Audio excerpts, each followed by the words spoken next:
All right, so one of the things we're always going to do also with vectors, not just decomposition, we're going to add vectors. And when you have 2D vectors, you always want to decompose first. We're going to decompose the vectors into the x and y components. We're going to assign directions as positive and negative, and you're going to add the x and the y separately. So we're splitting it into two one-dimensional. Think of it as the vectors to decomposing it into two one-dimensional vectors, left, right, up, down. And then you're just adding the x's and you're adding the y's, and that's exactly how we add vectors together. So let's take a look at some examples here. So let's add the vectors a and b based on the description here. So for example, here we have vectors a 7 pointing to the right and b 3 going to the left. So let's say right is the positive direction. Then when we do a plus b, this is just the one dimension, right? So this is 7. And then this is -3 because the length is to the left and it's pointing to the left. And the length is 3, but it's pointing to the left, so it's negative. So that's going to be vector 4. So the resulting vector is a vector with length 4 to the right, right? So that's what that looks like.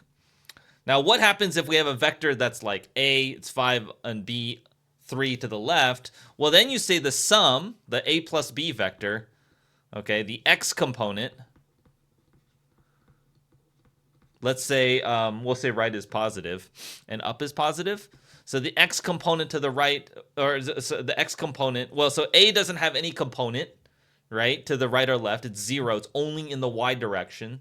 So this has 0 in the x direction, and this has 3 in the x direction, -3 in the x direction. So it's going to be -3 plus 0, which is -3. And for the y component, right, then A is pointing up. It's the positive direction. It's positive 5. B doesn't have any y component. It's only pointing in the x direction. So that's 5 plus 0, and that's 5. And so the overall vector component has 3 to the left and 5 up. So it's going to look at like a vector like that. Okay, so where the length here is 3 and the length here is 5. So that's how we add vectors.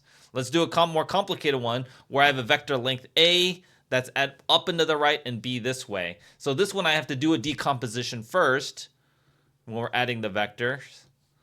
Okay, so this is going to be A cosine theta, and this is A sine theta. Remember, we follow that arrow for that decomposition, pointing to the right, pointing up, like that. Make that right triangle, and the cosine is the adjacent side.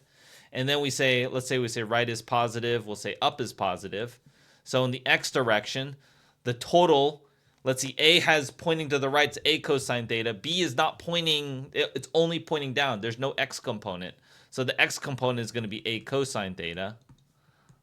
Now the y component, we have A sine theta pointing up, that's positive. And then we have B pointing down, that's negative. So that's the sum in the y direction. So the overall vector has an x component that's A cosine theta to the right. And then A sine theta minus B, let's say this one's like a little bit longer. So then that's going to be the resulting A plus B there. Okay. A plus B will be this vector, where this length here is going to be A sine theta minus B. And this length here is A cosine theta. Okay. And that's how we add vectors. We add the x's and the y's separately. Thanks for checking out this video. I hope you found it really helpful. If you'd like more support, maybe you need more multiple choice practice, maybe you just need more guidance and things like that, I have plenty of information on my website. If you look in the description below and go to www.bothellstemcoach.com, I will explain all the ways I help students be successful in their AP classes.